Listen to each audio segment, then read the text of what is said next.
అనుమతి లేకుండా మేడిగడ్డ బ్యారేజ్తో పాటు గోదావరి నది ప్రవాహ ప్రాంతాన్ని డ్రోన్ ద్వారా వీడియో చిత్రీకరించిన ఓ గుర్తు తెలియని వ్యక్తిపై కేసు నమోదు చేసినట్లు మహదేవ్పూర్ ఎస్ఐ పవన్ కుమార్ తెలిపారు.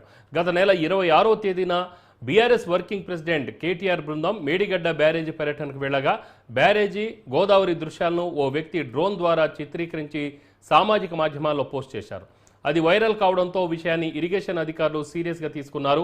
ఈ ఘటనపై గత నెల 30న ఇరిగేషన్ ఏఈ వలి మహదేవ్పూర్ పోలీస్ స్టేషన్లో ఫిర్యాదు చేయగా కేసు నమోదు చేశామని ఎస్ఐ పవన్ కుమార్ తెలిపారు.